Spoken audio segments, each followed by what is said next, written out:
Okay, wir sind ganz vorbereitet, yeah? Impressive, demotic. Yeah, that's it. That's one of my 3 German sentences. Hier haben wir eine junge Dichter. That's sentence number 2. I'll keep sentence number 3 for this afternoon.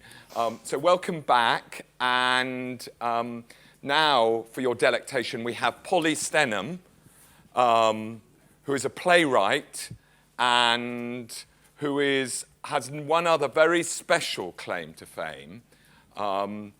If you are interested in the theatre in England, and particularly in London, you'll know all about her, and you'll have been to see one or other of her plays, and perhaps all 3 of her plays. But she has a much more important claim to fame, of course, which is that she was once a student of mine.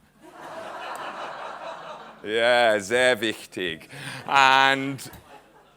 But briefly, I'm sure Polly won't mind, because the story is to her credit as well as to mine, if I tell you that she was a student at UCL doing English literature for only a year when the departmental tutor, one of my colleagues in the department, reported to a staff meeting that one of our first-year students, a very good, very promising student called Pollys Stenham, was going to leave because although she was quite good at English literature, the Royal Court wanted to put on her play.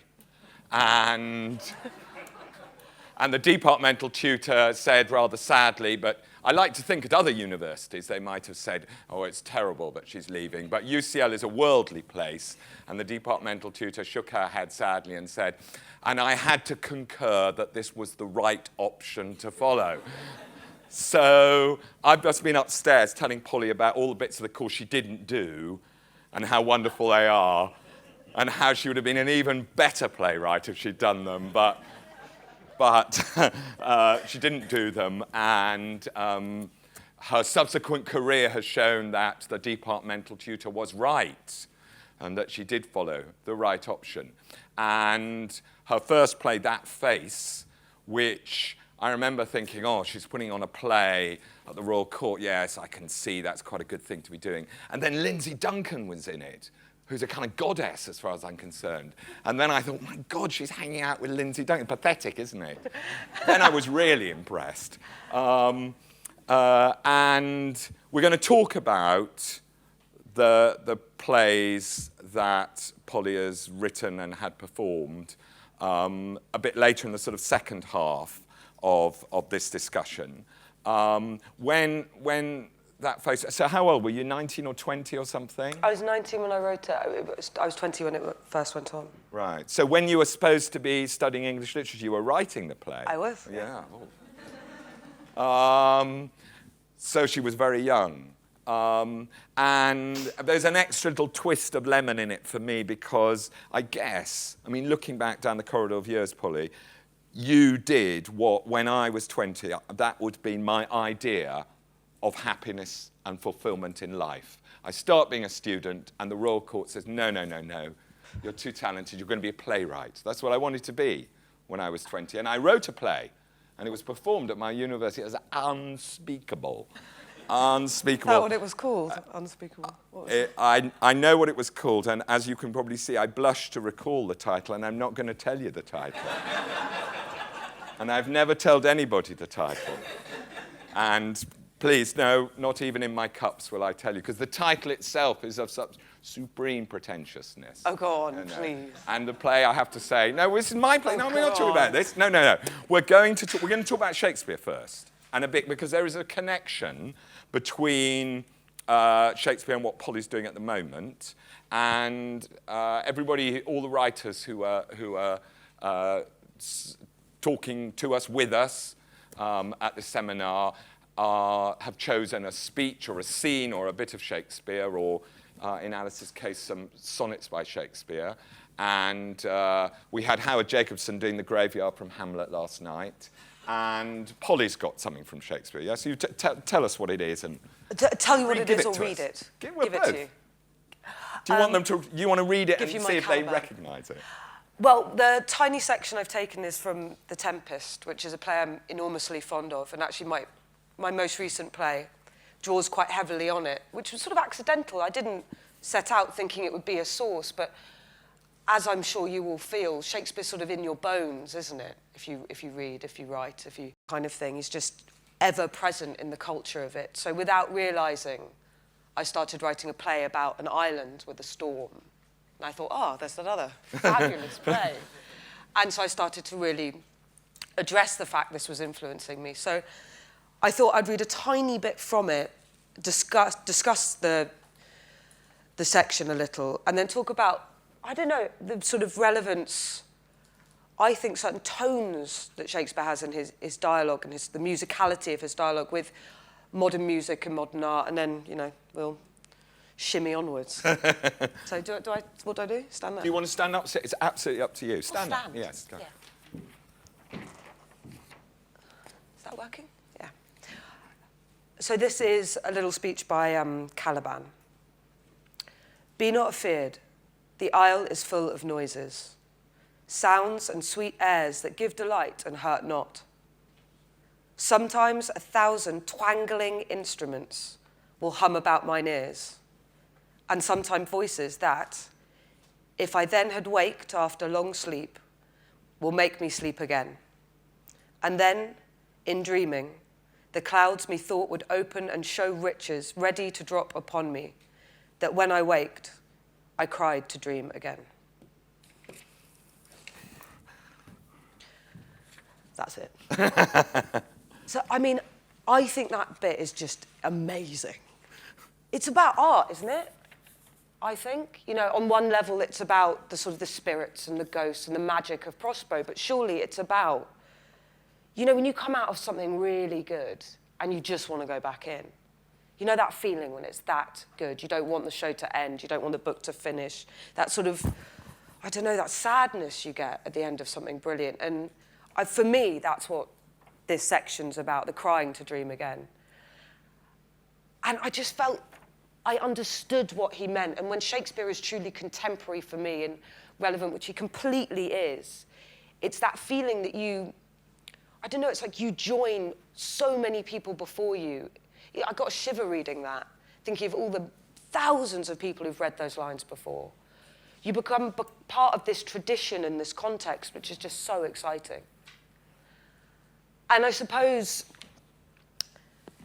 this little section made me think actually about his darker sections, and a real favourite bit of mine from Macbeth. So if that bit from the Tempest is about, I don't know, the comfort, the solace, the magic of art in sometimes quite a bleak universe, I think this is perhaps about the bleak universe art sometimes often can lift you from. So this is Macbeth speaking. Life's but a walking shadow, a poor player that struts and frets his hour upon the stage and then is heard no more. It is a tale told by an idiot, full of sound and fury, signifying nothing. I mean, that could be a Radiohead lyric, couldn't it? Do they know what that means? I'm sure quite a lot of you do. David Cameron's favourite band, we hear. And yes, I fear so. So he claims. Radiohead, he's addicted to it. Yuck. A secret nihilist, yes. That sort of, I don't know, I have to think about that so later. why is that speech from Macbeth? Sorry, I put a spanner in the works. I thought, I just like the comparison of these two very intense speeches.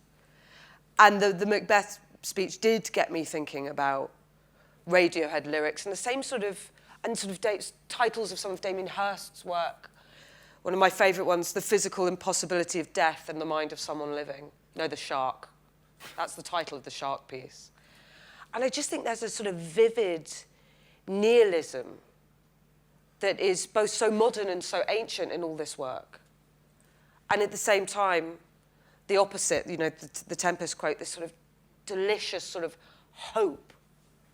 I don't know, I find Shakespeare so moving and inspiring. And that's why I think he continues to be a huge influence on me. Well, maybe, I mean, I want to talk a bit about the new play and the relation to the Tempest, but I want to ask you a bit about the Tempest first, because I guess it's a play that in my experience, playwrights and directors often are particularly drawn to. That it's a play which, as you were sort of saying, seems to be about, not just a play, but in a way a play about the power of drama. Not just art, but drama in particular, as if Prospero, you know, I remember when Peter Hall was leaving the National Theatre, the last play he did was The Tempest, and quite often, and he said, you know, it was Shakespeare's last, which it wasn't, but anyway, it was almost his last play, and that you know, I'll drown my books is a sort of, people like to think of it as that's almost the dramatist there. And yeah, isn't it a play which sort of rather bewitches those who themselves want to make drama? As if the magic in it is the magic that they might tap into. Definitely. I think the fact that it's a play concerned about being a play is really sort of double-coded and appealing, isn't it? I think the sort of the breaking of the fourth wall that Prospero, you know, release me with the clapping of your hands, all of that. I mean, you know, there's shades of that in Funny Games when the direct address to the camera. I think doing that is very bold, very modern, and also at the same time very not. I think perhaps, you know, Prospero is essentially the artist, isn't he? But a bit like a director or a writer, he's gathered people into a small space they cannot leave, and he's messing with their minds. I mean, that's sort of the fantasy in a way, isn't it? I think The Tempest particularly has almost post-apocalyptic connotations that feel very relevant now in the space that, you know, the island is basically a space where you can experiment with ideas of authority in politics. And, you know, Lord of the Flies then took that further, and it's something that I think is constantly brought up as a good way to explore notions of power and magic and that kind of thing. It's a play that I think is very funny as well. I mean, it's got terrible parts for women, sadly. Do you think? Yeah. Miranda's not... Awful part. Awful part, I think, definitely. I mean, there was a version, wasn't there? Helen Mirren was Prospera in the film, the little-known film. With sort of Ben Whishaw, I think, was Ariel. I didn't see that. That's worth a watch. Well, Derek Jacobi made, I think, a rather wonderful film of The Tempest, which had... sorry? No, it wasn't Tilda Swinton. It had Toyah Willcox as Miranda, a young Toyah Willcox, who was then a well-known pop singer. And she was fantastic, I thought. And sorry, as Miranda? As Miranda, sorry. As Miranda, yeah. Is it just innocence is a kind of hard thing to do? Those parts, I mean, they are hard parts, aren't they? They're hard parts to do, those kind of perdita parts, and those parts of the young woman who represents goodness, who is ingenuous and naive. But I mean, Ferdinand's also, I suppose, not sort of similar part. I don't know. I think there are... I mean, the good parts in that are sort of Caliban, aren't they? But I would always reach for the more meaty, slightly disturbing roles. But yeah, I think it's light on good female parts. But I guess Ariel's kind of asexual, isn't he? I mean, he's not she, not quite of the earth. But what about, I mean, your plays are quite, it's interesting you say about putting people in a space and they can't escape. Because, I mean, we'll talk about your completed plays a bit later, but both the first two of your plays, That Face and Tuss Tuss, have a slightly that feeling that maybe the playwright, you know, quite a lot of playwrights are slightly kind of sadistic creatures, really, because they sometimes put people in spaces that they can't escape. And in fact, your plays are quite a lot about people saying they're going to go out and not being able to go out, or going out a door which doesn't lead them out, actually. And I just wonder, with The Tempest, one thing about it, which is I find quite tricky, which makes me, lots of people, it's their favourite play. It's my least favourite Shakespeare play, I think. The Tempest? Yes. Because, and it's got fantastic stuff in it. And Prospero, the angry dad, I sympathise with that totally. Every third thought shall be my grave. Yes, that's me. I'm there.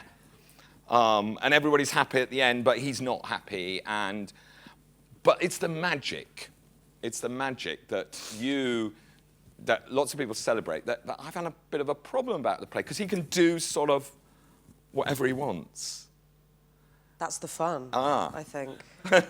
I mean, Shakespeare's, the way he draws on the supernatural in several of his plays is very interesting. There's almost, I think in Macbeth, there's almost kind of modern horror connotations. I wonder, there's the new film being made of Macbeth at the moment with Michael Fassbender and Marianne Cotillard, I can never say her name. A friend of mine wrote it, well, using all Shakespeare's language, reappropriating a little bit of it, set in the time, but he had to, you know, the task was to make it modern, and they actually, the hallucinations, the witches, all of that becomes a sort of post-traumatic stress from this war. And I thought that was very interesting. I think the use of the supernatural, perhaps in the Tempest also, I don't think it's as straight up as magic, necessarily. I think it's sort of a metaphor for perhaps more like mental distress and fantasy. But I don't know. Can you use the supernatural in a play now? I mean, could you ever imagine using the supernatural?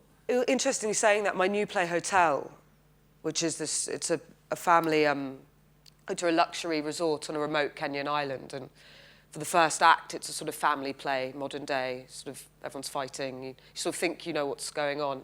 And then the maid, who throughout has been a really bad maid, and you don't know why, then takes them all hostage, and the play really unfolds. And there's a storm, so they can't get off the island. So you've got this kind of gun-toting maid, and which is fun. And elements of the supernatural in that, she's the actual hotel, which does exist in Kenya, is on an island that was a British internment camp during the 50s, and there actually are luxury hotels built on graves of these camps. So she sort of does a thing, and you never quite know if it's to just scare them senseless and disorient them. But she does a thing where she's kind of drumming on the floor and kind of calling up the ghosts. And I've left it very ambiguous, and then sort of the storm really kicks off, but the storm could be just kicking off, couldn't it? I mean, I'm very interested in I think what it's called is the fantastical, isn't it? When you present two arguments or two options quite equally. It works very well in horror, I think. So yeah, that could be the ghost, or it could just be the storm. And that keeps people on their toes, an audience, I think. So I'm flirting with it, certainly. I'm flirting with the supernatural, but I mean, you never know, never say never. Because Macbeth's very like that, isn't it? I mean, the dagger, I remember seeing the Roman Polanski film of Macbeth, which has some good things in it, but there's the dagger floating in the air. There it is, palpably there. And when you see it put on film, suddenly the whole thing collapses, actually, that when it becomes unambiguous that it's there, the force of Macbeth's kind of self-terror disappears, because if you or I saw a dagger there, we might think like him. I think Shakespeare is really difficult to translate well to film, definitely. I mean, there's been very few very good ones. I'm really interested. I think this, from what I've heard of it, I think this Macbeth one is going to be great. It sounds really gritty. But I love that they've moved lines around a bit, cut quite a lot, but that's it. How exciting is that? And how good's Michael Fassbender going to be? Ooh. As Macbeth. As Macbeth. Very exciting. But I mean, a play that is so old, to have that kind of, the feeling you get thinking that's going to hit the screen, or there's going to be a new show. I mean, that's just incredible, isn't it? The currency. He was a genius. Well, you know that some people, that Howard Jacobson we talked to last night, is about, his pen is poised. He's about to write a novel, and some other leading novelists are also about to do so, which in some way follows the story and turns into a novel, the story, in Howard's case, of The Merchant of Venice. Ooh, that's exciting. Yes. Anne Tyler's doing The Taming of the Shrew, apparently because she hates it. Is it sort of gang of people decided to do it together, or is it? Well, it's a publisher's commissioning series, and